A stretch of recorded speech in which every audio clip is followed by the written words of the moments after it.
What's going on, everybody? Thank you for joining me today. If you haven't already, please make sure you hit the like button because that is the most important thing you can do with me on this channel. What it does is that it helps make sure that those who are subscribed to the channel will indeed get the notifications, and it also helps to push this video through the YouTube algorithm as well. Secondly, if you're new to the channel, or maybe you've been ghost watching this channel for quite some time now, please do me a favor and yourself a favor by hitting the subscribe button as well as the bell notification next to the subscribe button so you can be notified whenever I release a new video. And lastly, please make sure you share this video out on your social media platforms to your family and friends to inform them on this news and information. And yes, that does also help to give me a slight boost in the YouTube algorithm also. And with the introduction out of the way, let's get into today's news. And today we are headed back to the People's Republic of Chicago because we have to discuss this massive knife fight that erupted in downtown Chicago between Biden's migrants. Yes, a few weeks ago, a massive knife fight broke out with Biden's migrants. And for some reason, this didn't get the kind of coverage that I thought it would get. I've actually been sitting on this information for a few weeks now. And if no one else is going to talk about this, I guess I'm going to have to. So let's get into this Fox video clip here discussing what actually occurred in downtown Chicago with Biden's migrants. Well, Dawn, someone may be watching right now thinking I can run downstairs, grab the mail. It'll only take 2 minutes. I'll leave my door unlocked. Under no circumstances should you do that. And especially when I tell you these statistics just last week, citywide aggravated battery was up, burglaries and also robberies. And it's having an impact in the downtown Chicago area. A knife fight in broad daylight. Chicago police tell us two groups got into it in the 600 block of North Michigan Avenue Sunday. One of the men in this video lives here at the migrant shelter at Inn of Chicago. That was reported by one of our local residents who lives adjacent to the migrant shelter at the Inn of Chicago. This individual recognized one of the assailants as a migrant who lives at the Inn of Chicago. So police are investigating that angle right now. Alderman Brian Hopkins of the 2nd Ward says crime in Streeterville hasn't slowed down, specifically in the areas of Ohio and St. Clair. Ohio and St. Clair is precisely where the migrant shelter, I believe it was called the Inn of Chicago, is located. So that cross street right there, where the migrant shelter is located in downtown Chicago, has essentially turned into the ghetto. That's what that has turned into. And I can't even begin to imagine if I was living in one of the condominiums in the surrounding area, to which Lord knows how much money they're paying to live there, and what is supposed to be prime real estate, living in downtown Chicago and owning a condo, no less, in downtown Chicago. You are paying God knows how much money to live there. And this is what you have to deal with. This is what Brandon Johnson has placed in your backyard. He literally turned your neighborhood into a ghetto overnight. And you're paying how much to live on this so-called prime real estate in downtown Chicago? That is very unfortunate for the residents. We're seeing an increase in drug dealing, prostitution, loitering, the associated nuisance activity that goes along with loitering. There's a lot of litter and graffiti that happens, and occasionally a fight, like the knife fight that we just witnessed in Streeterville. Residents of Streeterville apartments and condos have been warned not to hold the door for other people because criminals are weaseling their way in, targeting residents, taking valuables from inside their homes. Mind you, these people have doormen at this condominium, condominiums, excuse me. They have doormen.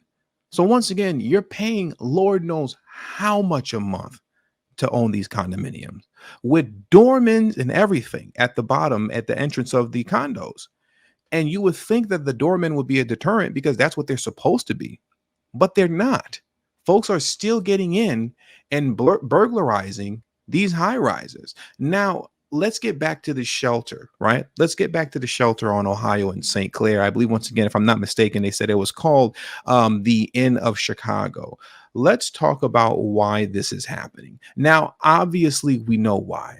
It's happening because, number one, what we're seeing here, and as I always say concerning this so-called man-made migrant crisis, we're seeing mass asylum fraud take place. These men that are committing these crimes and turning downtown Chicago into one big ghetto, these folks did not come here for a quote better life. And coming here for a better life is not a proper asylum seeking claim anyways, but that's beside the point. They didn't come for a better life. They came to bring the degenerate behavior from their country over to here because they know they have a better shot at living here and getting away with it here, especially in cities like New York, Chicago, and Los Angeles, than they do in their home country, let alone a place like Texas or other Republican ran states and or cities. They're not going to get away with this stuff over there. This is why they make their way to Chicago. This is why they make their way to New York City. And also, this is why they make their way to Los Angeles, even though, to be honest, Los Angeles kind of has this under control, a lot more so than Chicago and New York does. But let me get into a little bit of information here, right, before we close this video out. What do you expect to happen when the overwhelming majority of these so-called migrants, illegal immigrants participating in mass asylum fraud? What do you expect to happen when you just keep them cooped up in a building with nowhere to go? There's no job, no money, no nothing outside of the fact that they're not supposed to be here anyways. Well, you could expect this to take place, especially when you're talking about a bunch of men, military age men of quote fighting age. And I want to get into that fact right now. What I want to do is dive into this piece of information here that comes directly from Brandon Johnson's office. Now, many of you don't know this, and you would know this actually if you were a subscriber of this channel and you tuned into my live streams, because I've broken this down on my live streams on numerous occasions. And for those of you who have been longtime subscribers, I will be back doing live streams again, camming up at the top of July, the first week of July. So I will be back. Don't worry. On my live streams, I've discussed this, but many people don't know this. The homeless population in Chicago has now been divided up in between asylum seekers and non-asylum seekers. And obviously, non-asylum seekers are U.S. citizens. But here's what I want to highlight. I want to highlight this point here. Who are these so-called asylum seekers that are being cooped up in these hotels that have now become ghettos? Well, when you go by the data, as you can see here in this report, once again, via Brandon Johnson and his administration, the race and ethnicity of these so-called asylum seekers is 97.8% Latino. And when you scroll down a little bit more, you will see that as it pertains to the gender of these so-called asylum seekers, they are 79.1% male, 79.1% male. And when you get to the age of these so-called asylum seekers, as you can see here, 18 and under, 15.1%, 18 to 24, 18.3%, 25 to 35, 42.7%, and 35 to 44, 18.8%. So it is very important for me that I establish that right now so that you know, see, and understand that when I'm saying that these so-called migrant shelters are filled and packed with men, people don't think that I'm just saying that just to be saying it. It is not families. It's not children. It is a bunch of men in these shelters. And we have verifiable proof here in the data that was even provided to us by the Brandon Johnson administration as it pertains to the age of these so-called asylum seekers, the gender of these so-called asylum seekers, as well as the race of these so-called asylum seekers. We know exactly who they are, and we know that they're not women and children, as that keeps getting sold to us as. These are not women and children. These are grown men who've left their country to participate in degenerate behavior here in the United States. They were participating in this behavior in their home country, and they brought that behavior over here with them because they knew that under the Biden administration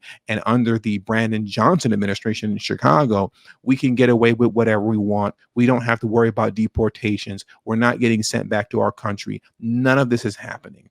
We can flee our homelands, to which we were already up to no good over there, and avoid so-called persecution just to come to the US and participate and bring our degenerate behavior here into a city near you. Now, will Brandon Johnson do anything about this? Absolutely not. But as it pertains to city council, there is something that you all can do about this as it pertains to flipping those seats in city council. The real question is, will you do it? That's the real question. Will you do it? And that is yet to be seen. And with all that being said, that does it for today's news. So please hit the like button on your way out. Subscribe to the channel if you're new to the channel. Share this video out on your social media platforms to your family and friends. And also don't forget to follow me on Telegram at TD Media Group. The link to my Telegram is in the description box below and will be pinned in the comment section as well. Thank you all for your time. And until the next video, peace and have a great afternoon.